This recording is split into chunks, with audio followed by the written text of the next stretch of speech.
my judgment was clouded. I was still in shock. I was a mixture of reactions. I didn't know whether to celebrate because I had delivered uh, uh, normally, or I didn't know whether to cry. I was a mixture of reactions. All these things are happening in a span of less than 24 hours.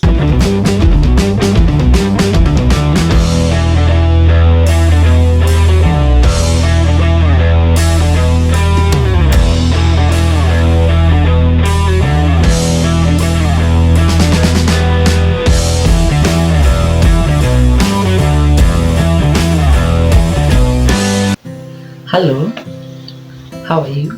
How have you been?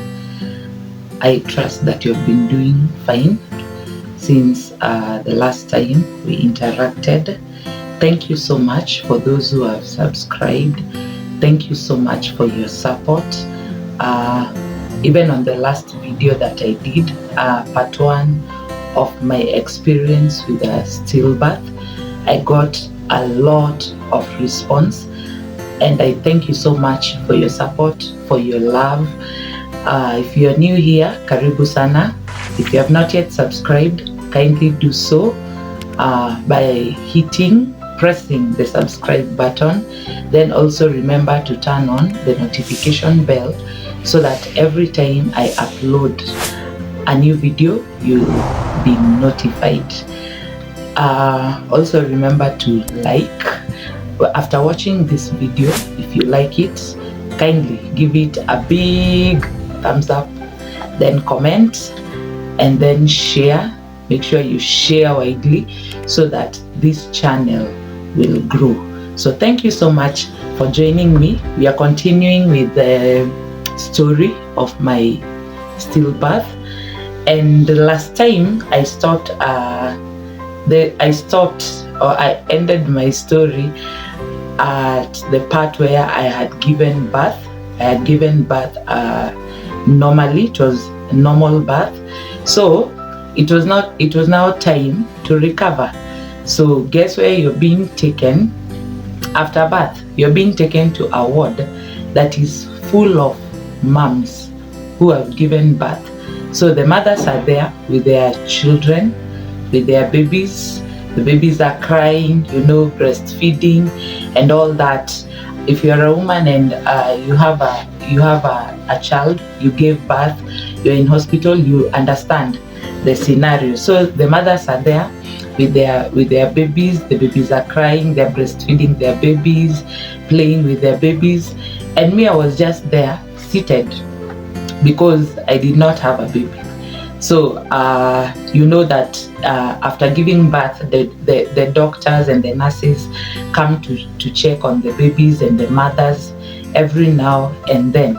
So the doctors would come, pass by the wards and the nurses, and then they would be like, "Mama, mtoto wako wapi?" And then now you are there, like you're wondering, but you just have to answer. So you tell them, I had a stillbirth. That was the answer I was giving them. I had a stillbirth. Then they would be somehow shocked. They give you words of comfort to encourage you. Then they go. After some time, another round, maybe a different doctor comes, or maybe different nurses come during another shift, and it is the same thing. And I think this is something that should be looked into. I think it would be nice if one has a stillbirth, that they be taken to a separate ward. You should not be taken to a ward. You've lost your baby. You are mourning. Others are celebrating you. You're mourning. You're being taken to a ward that is full of moms. That people are celebrating. People are being visited. Bringing baby stuff into the wards, and you're just there seated. So somehow it was not pleasant. It was somehow traumatizing because you're there. People are coming. So people were coming to see me, and by this time, many people from church and other friends had already known what had happened. So people were coming to visit me, and every now and then I kept on narrating the same story. So it was monotonous to me. It was somehow, why it was like I was reliving what had happened. But now when people come to see you, they want to know. They want to know what happened, what was the cause and all that. So I kept on narrating the same story, and it was kind of monotonous. It was kind of monotonous to me. So on the same day, because I did not want to sleep in that hospital, to spend another night there, because it was hurting enough and traumatizing enough that I did not have a baby. And yet here I was in a ward that was full of mothers who had delivered, and their babies were there crying, and people were visiting. So arrangements were made. The doctors came, they checked on me, and everything seemed to be fine. I was okay. So I was discharged this same day. Now after delivering through the night, now in the wee hours of the morning, now during the daytime, I was allowed to go home at around 3 o'clock. So when you go home, now that is another thing, because now you are going home, you are empty-handed. Remember, we had shopped, we had prepared for the baby, we had shopped, there was baby stuff and all that. So my husband, I don't know whether it was someone who told him or he just thought of it himself. So he had, the previous day when he had gone home, he went and arranged all the baby stuff that we had bought and packed them in a suitcase and hid them. I don't know, I can't remember. Maybe ile siku atakubali kukuja kwa channel atawaambia ni wapi alificha. I can't remember. But when I went home, the baby stuff was not there. And we had been given a notification in the hospital for mothers, parents. Once you give birth, before you leave the hospital, you're given the birth notification. And the birth notification was there with the date of delivery and all that, and status of birth down there. It was a stillbirth.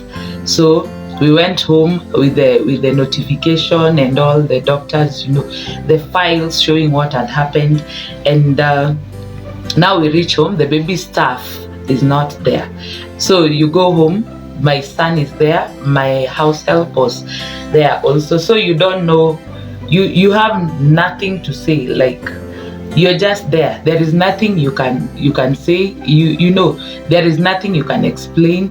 So I went home. Remember, I had delivered normally. It was a normal birth. So under normal circumstances, or in any circumstance, you're supposed to take care of yourself so that you heal properly. Only that there is no baby. So I went at home, went straight to bed. Now maybe later on in another video we will look at the steps of healing after grief, because a stillbirth is a loss. So once you lose a baby, or anytime you lose anything, could be a relationship, you walked out of a relationship, could be a marriage, maybe you are going through a divorce, it is a loss. And every time you lose something, you grieve. So I was in the early stages of grieving. So one thing that I did most of the time after I went home, like on this occasion, I went home, I went straight to the bedroom and I slept. I locked myself in the bedroom. I did not want to see people. I did not want to talk to people. I did not want to narrate my story. I did not want to share. It was like I was reliving what had happened, and I did not want to think of it. But now, because I'm a people's person, mimi ni mtu wa watu, so everybody wanted to know, from church, friends, there were calls. Now people were calling me, but I had switched off my phone. So nilikuwa mteja, people couldn't find me, so they were calling my husband. My husband's phone was ringing non-stop, you know, from people who are concerned. They wanted to know what had happened, but me, I was not in the mood. The stage that I was in, I just wanted to be alone. I just wanted to be alone. Anything that I wanted, I would tell my husband and he would do it for me. So I wanted to be alone, but people were calling, others were visiting. I did not want to see people. I just wanted to keep to myself. So I locked myself in the bedroom most of the times. I would cry occasionally, not as much as maybe not as much as I see other people cry. I don't know, but I would cry from time to time, and it is good to cry if you're grieving something, the loss of a loved one, you know, you're going through a hard time. It is okay to cry. It gives you some kind of relief. When you cry, you unload a lot of emotions. So I would cry sometimes. I didn't want to see people. Then I remember my husband was there for me, and I was in the house for about 2 weeks. And I remember there was a time, now during this time when I'm in the early stages of grief, at that time I was not at work. When I delivered, I was not at work. I was doing a small business, a small online business. So after whatever happened, of course, during the late stages of pregnancy and all that, I had relaxed a bit. I had stopped working. So after delivery, I did not have a job. During this time, I did not have a job. When I'm mourning the loss of my baby, I did not have a job. So my husband had been given 14 days paternity leave. So during that time, it was a bit easy because he was with me. But during the last week, I started asking myself, now because this is the only person I can talk to and interact with, I don't want to see other people. Now when he goes back to work, what will I do? So it just happened that a friend of ours, who we go to the same church with, alikuwa amesikia about a vacancy in the place where I work, and he came through my husband and informed him about, you know, someone who was going for maternity leave, and I was supposed to replace. They were looking for someone to replace that lady. So it just happened in a way. I took my papers there, I was called for the interview, and within that short time, I got a job. I got a job at the place where I'm working right now. So it was, when I got a job at a new place, I think it was a relief in a way, because now I was going to interact with people who did not know me, people who did not know what I had gone through. So they of course they came to know later as I talked to them and interacted with them. But in the first days, it was good for me. So one thing that helped me to heal or to recover during this period was interacting with new people and experiencing new things, talking to new people, having new challenges. I think it was like a breath of fresh air to me, because now I was in a place where I could not fear. Remember, I've said I'm a person who talks to people. I'm a person who interacts easily with people. So after delivery, I remember there was a time when I was going to get copies for my documents so that they could be taken to this place. I met with someone who used to bring us gas. Najua venye gas huwa inaisha, and then mnapiga simu and then mtu wa gas anawaletea. So I was interacting with all these people. So nimetoka nje, I'm meeting with this guy who brings us gas. Na ananiuliza, hey, kumbe umeshabarikiwa? Habari ya katoto? Tunakuja kukunywa chai hivi karibuni. So, and you know, you can't start narrating to this guy kwa barabara, unaanza kumwambia unajua ilienda A, B, C, D. So you just keep quiet. And at first, and it was not only him, many people, you know, our mama mboga wenye wanatuzia mboga, the guys at the supermarket, other people, even neighbors, you know, some of them don't know what happened. They saw you pregnant, the next time they see you, you are not pregnant. So you can't start narrating to everybody what had happened. And at first I would get offended. When they would tell me that, but then I remembered they did not know. It was only that they wished me well, ndo sababu walikuwa wanashinda kiniambia tunakuja kukunywa chai. So when I went to work in this school, it was like a breath of fresh air, because I did not need to explain myself to anyone. Most of the people there did not know me, maybe a few, maybe one or two, but most of the people did not know me. Another thing that helped me to heal quickly, or to recover quickly, was prayer. When I went to work in this place, it is a Christian organization. There is a church there. So anytime I would get even the slightest or the smallest opportunity, I would go to church and pray and cry there and tell God, you know, the emotions that were running all over me, the overwhelming of emotions. I would go to church, I would pray and cry to God and release all my cares and all my worries to Him. So prayer was another thing that helped me to heal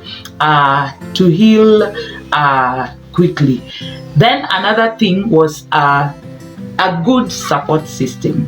I had a great support system. My husband was there for me, and one thing I'm happy about is that he never kept on questioning or asking, unajua kuna ule mtu kila saa anakuuliza how are you feeling, nini. So for him, he was just there.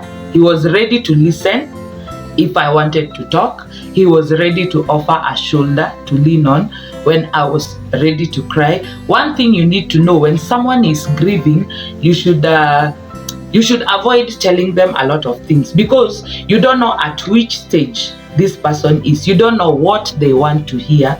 You don't know how they are feeling at the moment. So just be there. Be there for them to offer support. If they're not saying anything, just be there. Be quiet with them. Wacha kuleta mastori mingi. You might say something that will trigger something negative in them. So just be there. I had a great support system from my husband, from my friends, from the other family members, from my church. I had a great support system, and this helped me to go through this dark time all through, until at least I reached somewhere where I was okay. So it is not an easy thing. And I remember I was very emotional. Because I would cry. Sometimes I would cry for no apparent reason.